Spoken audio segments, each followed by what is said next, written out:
igitondo cyiza kuri wowe, igitondo cyiza ku muryango wawe, igitondo cyiza ku babyeyi bawe, ku nshuti zawe, ku bavandimwe bawe ndetse n'abaturanyi. Rero dushime Imana ko iturinda kandi yaturinze muri iri joro, kandi dushimire Uwiteka ku byiza iduha buri munsi. Imana ni urukundo, Imana ni umunezero, Imana iduha ibyiza kandi iturokora ibibi byose tunyuramo. Mureke rero dufate umwanya tuyishimire ibyiza byose idukorera, kuko bituma tubaho dutuje, imitima iri hamwe, imitima itekanye, imitima ishongeye ubwiza bw'Imana. Nta kuntu tutayishima kuko itugenera ibyiza byose, kuko ibyiza byose tubikesha Uhoraho.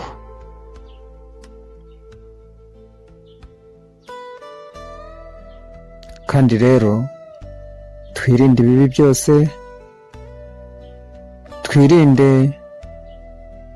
kurakazwa n'ibitubaho byose, tujye tumenya ko mu buzima habaho ikibi n'icyiza. Turasaba rero Uwiteka iduhe kwiyakira mu bibi byose tunyuramo. Imana iduhe kwakira ibigeragezo byose tunyuramo. Imana iduhe kumenya kwihanganira buri kimwe cyose kitubaho. Kandi muri byose Imana idukorera, mwibuke kwishima, kuko byose ariyo tubikesha. Kandi buriya ntukarwanire umugisha wundi, umugisha wawe Imana iwuguha buri gihe. Niho rero Umunyarwanda yaciye umugani, Imana iraguha nimugura, kuko iyo muguze iraguhenda.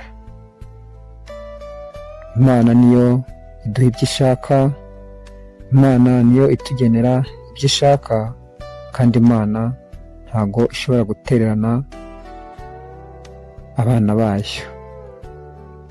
Njye mufata igihe cyo gusenga, mushime Imana ibabe hafi, kandi namwe muyibe hafi, kuko byose byanyu izabibafasha. Kandi Imana ibiteho, mugire ibihe byiza,